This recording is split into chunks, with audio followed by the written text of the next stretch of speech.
Greetings, everyone. Welcome to the Marketing Matters podcast. Here we talk about marketing strategy, technology, and everything in between. I'm your host, Steven Atema. I'm Atema Victoria. Yes. So, Vicky, today we have several things that have hit the marketing and technology space. The first one is Adobe gets in trouble again. I know you're thinking Adobe. Yes, Adobe gets in trouble again, and this time it has been sued by the government, by the Department of Justice, and we shall get into it. Meta is entering into a partnership with Apple. The creators of TikTok are also launching an Instagram competitor. YouTube is testing community notes, and Instagram is experimenting with the audience feedback for unpublished posts. So let's get into it, Vicky. The first topic for the day, or the first thing that I would want us to tackle, is the story about Adobe. I know we had covered Adobe a few weeks ago, talking about them getting in trouble with the terms and conditions. And this time, the Department of Justice is suing Adobe for what they argue is unfair practices, where they lock customers into their subscription plans and make it very hard for them to unsubscribe. And when they do, they charge them an early cancellation fee. So this is how to explain to people who have not had an experience with this platform. Adobe had this plan, or have this plan, where you can subscribe for an annual subscription, but you can pay it monthly. Most other subscription, you either pay monthly or you pay annually. But with Adobe, they had created this way of locking guys in, where they tell you this is a subscription that you pay, that is annually, but you pay monthly. So when you pay the subscription after every 3 or 4 months, and you want to unsubscribe in the 6th month, you will face a lot of challenges trying to unsubscribe. And then when you finally get that button, after going through hoops and loops, when you get to that button, when you click and subscribe the button, what it tells you that you have to pay an early cancellation fee. And that is what the Department of Justice is arguing is unfair business practices. And now they are launching a case against the company. What are your thoughts, Vicky? Wow, I was just reading this article about the Adobe being sued by the government, the US government, and I was like, I was trying to understand what was really going on. Then I realized uh, it makes sense. It makes sense for them to be sued, because think about it. You join in to for a subscription. In fact, if you are to get a software, Adobe has different uh, softwares that they offer to their clients. They have the Photoshop, the Adobe Premium, the editing tools. So for you to get those softwares, Adobe recommends you to enter a subscription. You just don't buy. And of course, Yes. one would want to buy, but of course, because they need to make their revenue consistent, then they would require you to subscribe. Now, you subscribe for the package. Maybe you want to do Photoshop. It's an annual subscription. I don't know even how to call it. It's a monthly subscription, but you're paying It's it an annual annually. Like you're subscription that is paid monthly. Yes, it's a subscription that is paid monthly. Every month you're required to pay some amount, but you have to pay it at least in a year. You have to pay it on a month to month basis.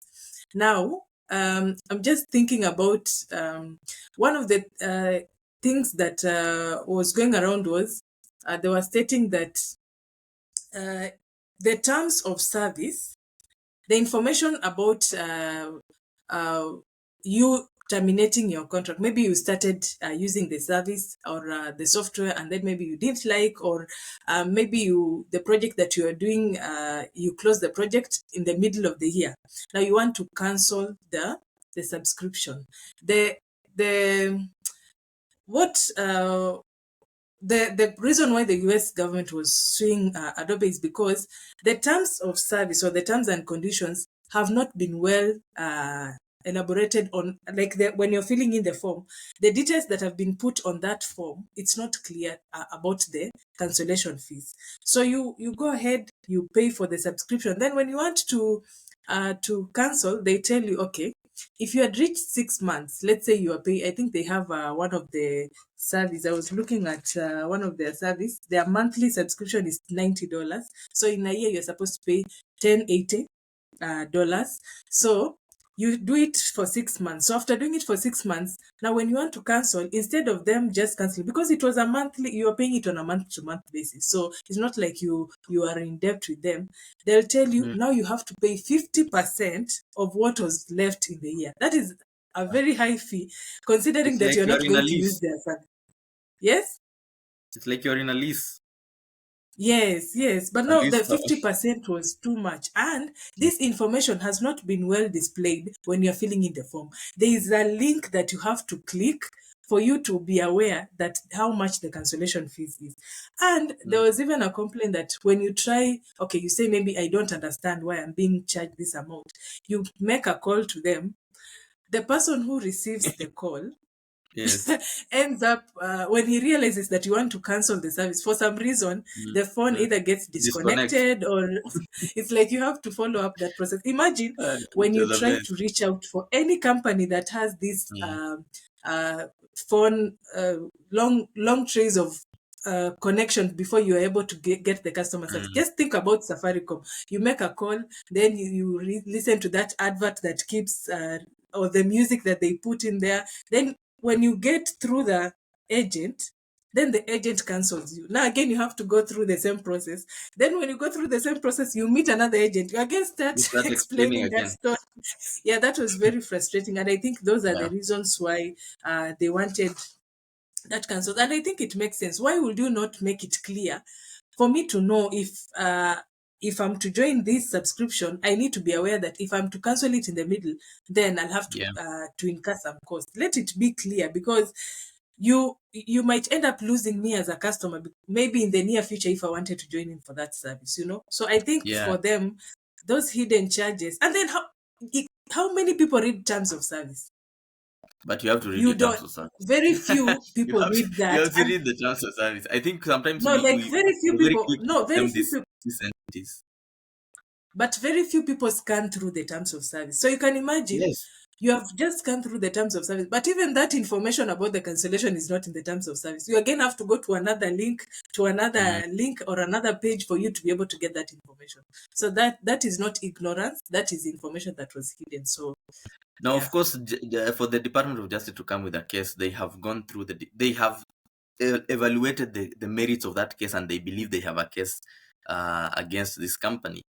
And in my view, the biggest folly that Adobe has done is that it created a bad user experience for the customers. Leave alone the terms of service and whatnot, and them trying to go make it hard for you to cancel. That experience for a customer and subscribing their platform, or trying to get information about what it would take to unsubscribe a platform. To me, that is their biggest crime, in my view.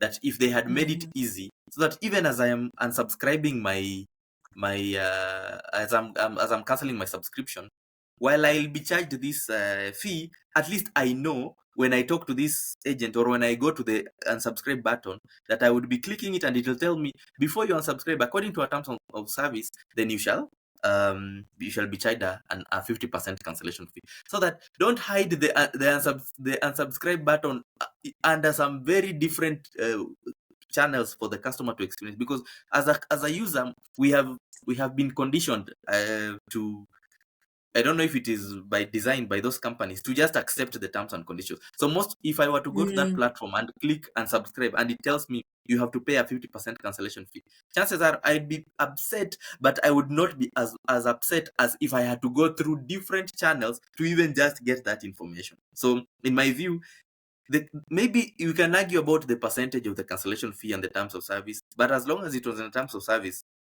in my view, they should have just been upfront with it. And I think the Mhm. biggest challenge or the biggest concern maybe they had is, if we tell people that they'll be charged this, then people will not absorb it. But I think you have to give it to the people to just decide for themselves, or the customers, because even the charges are also being brought against the guys who are designing that customer journey, and the guys in charge of Mm. the digital marketing team. So yeah. Yeah, I Mm. think for Adobe, I would hate to be the CEO right now, because it's like every month I get hit by something that I have to respond to, and it's doing a lot of harm on their brand. But yeah, that was that for Adobe. Now, another interesting thing that you're talking about, Vicky, is Apple is entering a potential It's not confirmed yet, but it's going to be entering a potential partnership with Meta to allow them. They call their I think it's called Meta Generative AI, for them to Mm. access Apple AI, which is just what they call Apple Intelligence. And this is interesting for me because Apple has been over the years very adversarial towards Meta. And you can even, if you could go back to how the Meta was trying to do ads via the platform, Apple blocks them to access the customer's data. They can't access the customer's location. They can't even access basic things to allow them to target the customers of Apple. And it has been a very frosty relationship. So it is quite telling that Apple is considering partnering with with Meta. And just to give context to our viewers, Apple is already in partnership or has already announced a partnership with another AI company called OpenAI. And in their recently released Worldwide Developers Conference, they say that they would be partnering with OpenAI to enhance their Apple Intelligence, which is just business business language for saying OpenAI is going to help us develop the AI platform. And for users of AI, of Apple, they know there is Siri. So people have complained that Siri is not as effective a tool as it should be. So they are going to focus on OpenAI to help make Siri a more a more useful tool for customers. But also even in the discussion as they discuss with the Meta and OpenAI, there's also a rumor about them going to talk to Google's Gemini and even any other service providers. So maybe Vicky, I can hear your thoughts about what this partnership. What do you think this partnership is? What is the motivation for this partnership, and what you think it would bring to Apple and to Meta? Um, yeah, I think even as a business, when you realize that your I wouldn't say competitor, but sort of like a competitor is going to benefit on something, or if you realize there's another business that if you partner together, you're going to generate more income, then you put your personal differences aside. So for Apple generally has a large customer base, especially in US, and the controversial issues they had with Meta in the previous years, it even affected the advertisers, because now you had some restrictions on the targeting and how you will be able to do the retargeting on the websites and the like. So it really affected Meta as a business. So right now, if they are to partner together, it will not only even help Meta, but also the customers or the business owners who advertise on the Facebook platform and Instagram as a whole. So I think it's a good thing for it's a benefit to all, because now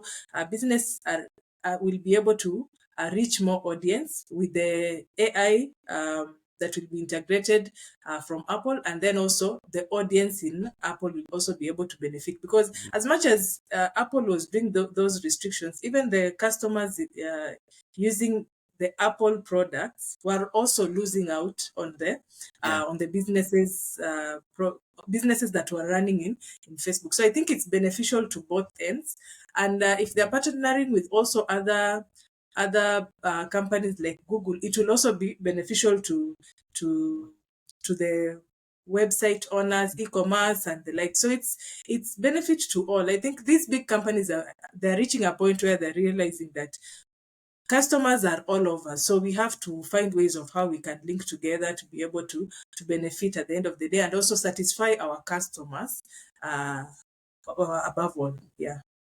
Yeah, sure. I think when you talk about Apple being one of the biggest, best any business in the world or in America specifically wants to have access to the customer base of Apple. Statistics show that estimated 143 million Americans use iPhones. That is just in America alone, which represents more than 50% of that population. So, and for the longest time, Meta has not been able to access this customer base because of this very protective stance that Apple had taken on its customers, and it was part of the appeal that Apple had towards customers. Now, when they go to in my from my understanding, it is not a guarantee that this partnership will fall through. In fact, I'm willing to wager that this partnership may not fall through. There's just too much differences between and mistrust between Meta and Apple. In fact, I am likely I foresee a more likelihood of a future partnership between Google's Gemini and Apple, because of just they already have an existing business relationship. Google pays Apple, I think, around it should be around 25 billion every year just to be the default search engine. So continuing with that partnership and the way these partnerships are being held, it is showing, or it is telling, it's quite telling when Apple is entering a partnership where it's not getting paid, because in this partnership that, of course, again, these are still in discussions, and this is you should not take it as actual um, closed conclusions, or Meta actually partnering. It's just something that is happening. But the fact that they are willing to allow Meta to enter into a partnership with them and not have to pay is quite telling about what Apple's strategy is, and and how it's going to approach this AI race. Remember, again, this AI discussion, everybody is trying to figure it out. How am I, as a business or as a technology company, going to leverage on my customers to earn money? So I foresee that AI will come, but it will also likely just, of course, the features will be quite creative, and it will be quite mind-boggling to the common user. But at the back end, it will just be more or less an application that users will be enjoying. So in the sense that Apple, when they enter into this arrangement with OpenAI and they make chat easier for customers to use, or they make people able to search easier, or they make people able to interact with different parts of their lives easier, then they charge a subscription for that. Because I highly foresee this thing going to become a subscription model where you will be entering a partnership with OpenAI or Gemini, and then based on the services that they offer, the customer has to foot some bill. If you want maybe to get the best search experience, you pay maybe some $5. If you want to get the best messaging experience, or they bundle it up and then they charge the customer. And the end goal for Apple and all these platform providers is, how will we use our technology and the innovation we've come up with to maximize or generate revenue for the users? But yeah, it's also something quite interesting that Apple, who was known as one of the biggest or one of the best and smartest innovators, is now having to rely on its quote unquote, like you said, rivals to partner on businesses that ideally any investor would have assumed. But on the business end, it makes sense. Why build when you can, partner? And everybody knows these partnerships are just temporary. When we finally get to the phase where everybody understands AI, Apple will sever all those partnerships and build its own team. So I'm looking at it as Apple trying to just learn from what these other guys are doing, and then after they have done their part, you see Apple enhancing its Apple Intelligence platform. Any more thoughts on that before we move to the next interesting topic? I'm also thinking, with this AI, am thinking Mm. it's going to reach a point where you are using it and you don't even know you're using it. So I Yes, think yes. that's what most businesses are trying to do. Like if they are working together with Meta, Google, we are going to be using AI without knowing that you're using AI, because they are going to embed it or integrate it as part of the system. So which is a very good thing. Yeah, you're very right. Now, from the creators of TikTok, we bring you a platform called We. That I even cringe saying that the name of that platform. But ByteDance, who is the owner of TikTok, have come up with a platform, and they have done a very soft launch, and they call that platform We. And from the views, it's not available here, but they are launching it in some countries. And what that platform they're arguing, or they're saying, is that platform will allow you to share photos. Again, they can't create a competitor for TikTok, because it will those they'll compete for the same audiences. So they're saying, we want to create an experience for our users to share their memories or their moments, or their interesting bits with their close friends. And close friends doesn't necessarily mean people who know each other. Maybe it can be close digital friends, because TikTok is very is heavy on video. And I guess based on how Twitter and Instagram are still performing, they imagine that also people, while they're sharing videos, they are also likely to to want to share memories, and TikTok is not built for that. So it's an interesting view. I'm not sure how far it will go, because you don't build a platform trying to mimic another one. But who knows? These guys came up with TikTok. It took the world by storm. So I would not write them off, but that they need to change that name. We sound so such a such a weird name. Anyway, Vicky, thoughts? So the We app is meant to help you, or uh, to allow you to share photos with your friends. Actually, they specify it's only for your friends and not people who are not, like, you can't be able to just share it to the public domain. It's more like a private um, affair where you're sharing It's it like with a your friends, messaging people app, who know you. or so like WhatsApp. Yes. So it reminds me of Facebook personal profile. When you have your personal profile, like if you don't have it on a professional mode, when you share content, it only goes to your friends. Now it doesn't have, of course, it does. It's in the early stages where you don't have the option to share with other friends, or if you shared the photo with your friends, and maybe me, I'm part of your friends.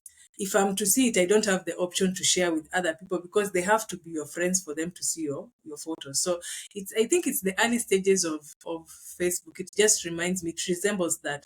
And I'm just thinking, okay, they are saying, there's that lack of personal connection with people in the online platform. So they are trying to embed that. But again, these social media platforms always start with that. Remember, TikTok started with, we only want 1 minute video, short videos, because we know people Yes.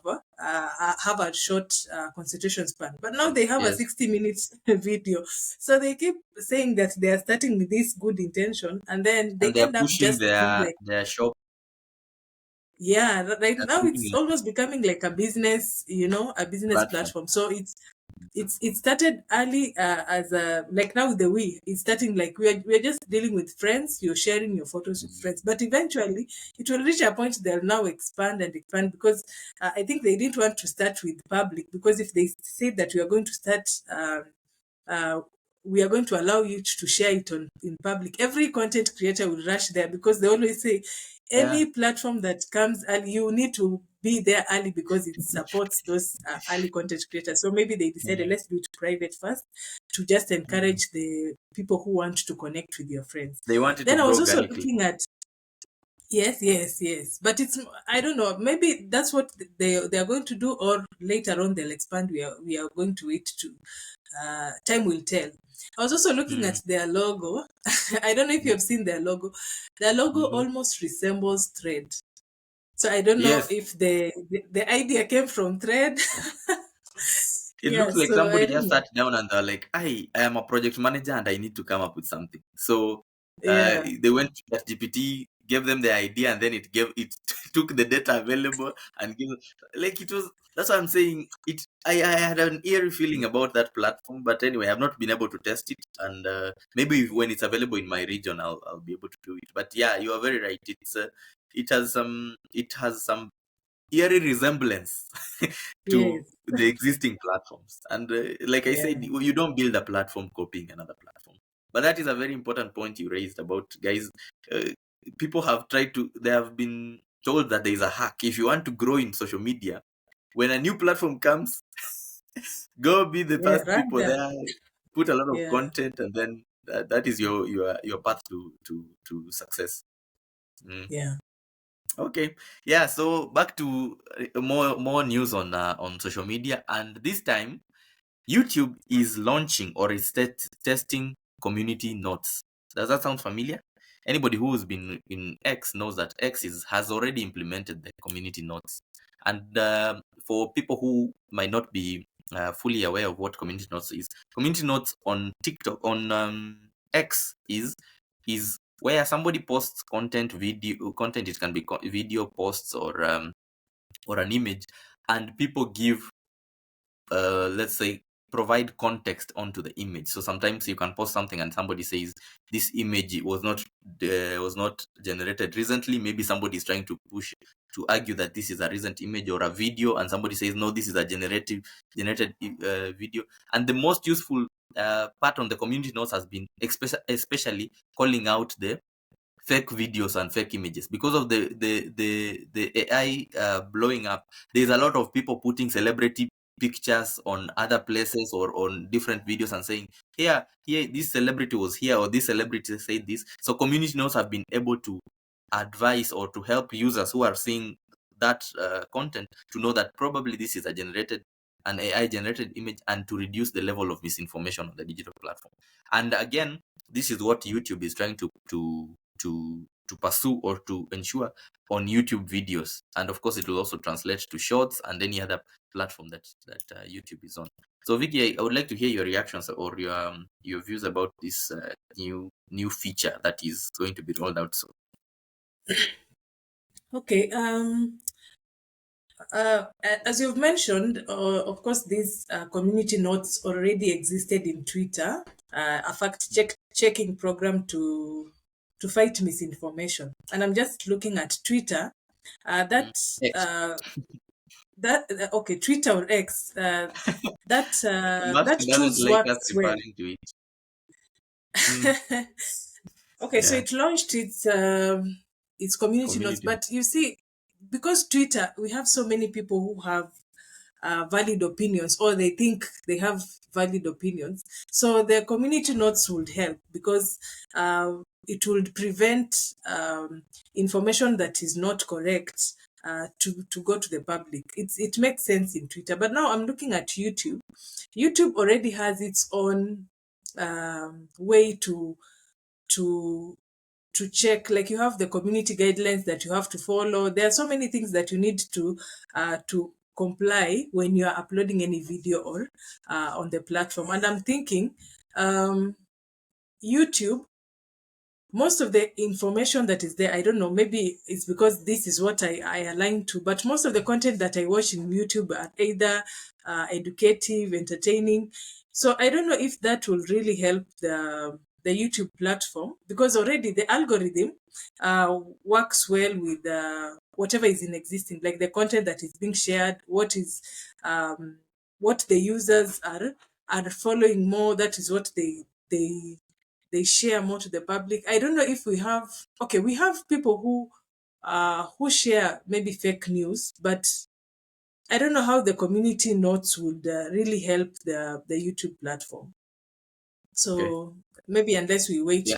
to see, maybe the In, news channels, because now the news channels will be giving information that is on a real-time basis. However, sometimes you can give news, like right now you will be sharing news about Adobe, and then tomorrow the information has been is outdated because maybe they have already resolved the information. So will someone uh, uh, give a community note to state that this information is no longer in existence, or what will happen? Like, I'm just thinking, unless it's the news anchors, music, or people in the entertainment industry, I don't know. yeah, you're right. It might have a bias on some industries, but also remember we had a pandemic in 2020, and everybody became an expert on COVID. And we've also had several things happening in between where people state opinions as fact.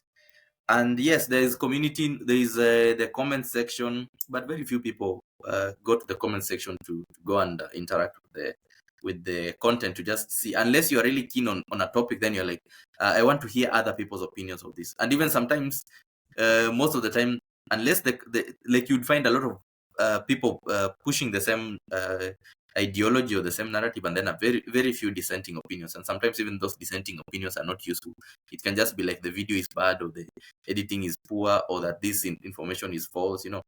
So in my view, it might be a bit hard to work on YouTube, because it's context, or what they call that the users can provide context. Like, again, I like YouTube because community notes is a bit ambiguous, but when they say you can provide context, people now understand, okay, this is what YouTube is trying to achieve. But that's beside the point. The point, in my view, is the way they had that little banner at the bottom saying this is for COVID related information or COVID whatever information, go to this website. So in my view, based on how YouTube would work, is that when somebody has said something that probably it won't apply for everything. Like, I can have an opinion about a car, or I do a car review, or I do a phone review.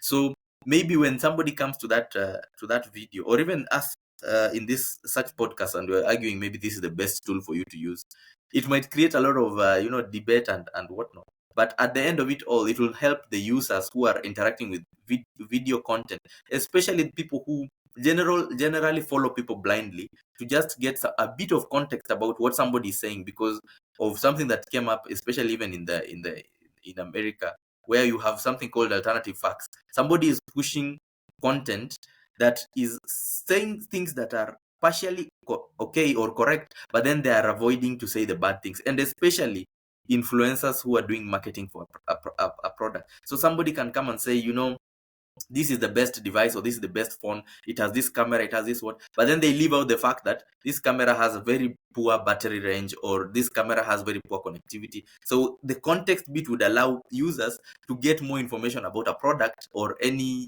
type of conversation before fully engaging. But like you said, yeah, it's likely going to work for a specific industry, maybe for product reviews, or for news content, or for any general advice.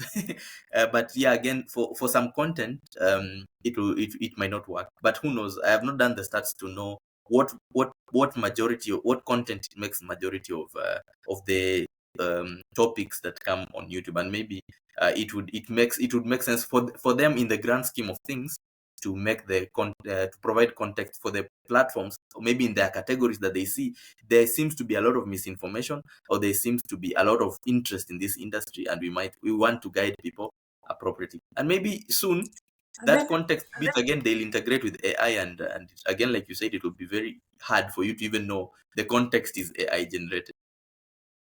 and then some. I would also ask myself, misinformation according to who? I was watching a different video yesterday. It was on a Christian channel. It was a Christian podcast, and they interview different people, especially in line with marriages and the likes. So this time round, they had gotten a different. They had gotten a different expert, but it was not in the Christian field. It was more like in the, I wouldn't want to say witchcraft and spiritual realm. They were talking about something different from Christianity. And after the Yes. video was uploaded, there was a lot of negative comments from that video, and people will say, "This is misinformation. You're giving us the wrong information. This is we are here to learn, and now you're misguiding us." So, is that misinformation, or it's just the person was in the wrong audience?